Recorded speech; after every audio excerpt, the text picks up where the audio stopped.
ನಮಸ್ಕಾರ ಸ್ನೇಹಿತರೆ. ಓಂ ಪಾರ್ವತಿ ಯೂಟ್ಯೂಬ್ ಚಾನೆಲ್ಗೆ ತಮಗೆಲ್ಲರಿಗೂ ಸ್ವಾಗತ.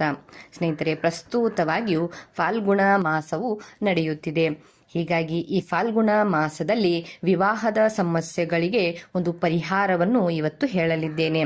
ನಮ್ಮ ಅಥವಾ ಕುಟುಂಬದ ಯಾವುದೇ ಸದಸ್ಯರ ವಿವಾಹ ಕಾರ್ಯದಲ್ಲಿ ಅಡಚಣೆಗಳು ಎದುರಾಗುತ್ತಿದ್ದರೆ ಅಥವಾ ವಿವಾಹ ಕಾರ್ಯದಲ್ಲಿ ವಿಳಂಬವಾಗುತ್ತಿದ್ದರೆ ಅಂತಹ ಸಂದರ್ಭದಲ್ಲಿ ನಾವು ಈ ಫಾಲ್ಗುಣ ಮಾಸದಲ್ಲಿ ಕೆಲವೊಂದು ಪರಿಹಾರ ಕ್ರಮಗಳನ್ನು ಮಾಡಬೇಕು ಎಂದು ಶಾಸ್ತ್ರದಲ್ಲಿ ಹೇಳಲಾಗಿದೆ.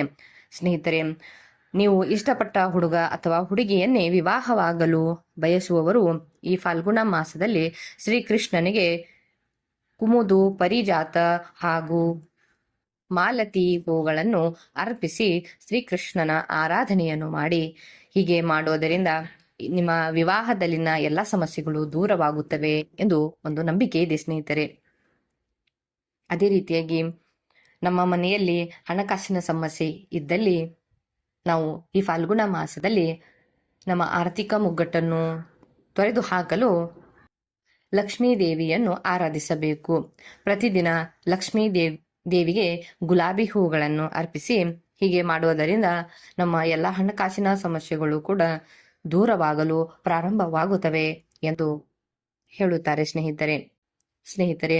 ಅದೇ ರೀತಿಯಾಗಿ ಶಿವನ ಆರಾಧನೆ, ಈ ಫಾಲ್ಗುಣ ಮಾಸದಲ್ಲಿ ಶಿವನ ಆರಾಧನೆಗೆ ಕೂಡ ವಿಶೇಷ ಮಹತ್ವವನ್ನು ನೀಡಲಾಗಿದೆ.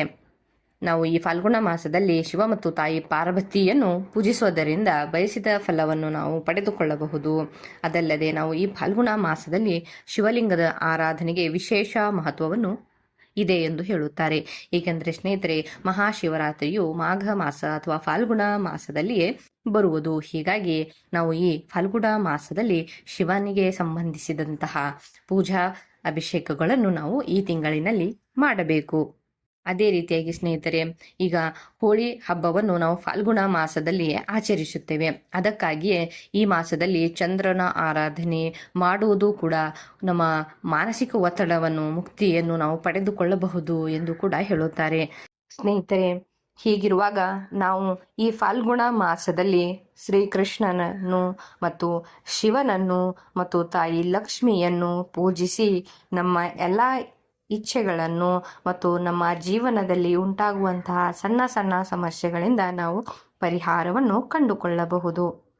ಸ್ನೇಹಿತರೆ, ಇಂಥದ್ದೇ ಹೊಸ ಹೊಸ ಮಾಹಿತಿಗಳಿಗಾಗಿ ಚಾನೆಲ್ನ ಸಬ್ಸ್ಕ್ರೈಬ್ ಕೂಡ ಮಾಡಿಕೊಳ್ಳಿ. ಇಷ್ಟ ಆಗಿದ್ದಲ್ಲಿ ಒಂದು ಲೈಕ್ ಮಾಡಿ, ಕಮೆಂಟ್ ಮಾಡಿ ಸ್ನೇಹಿತರೆ. ಧನ್ಯವಾದ.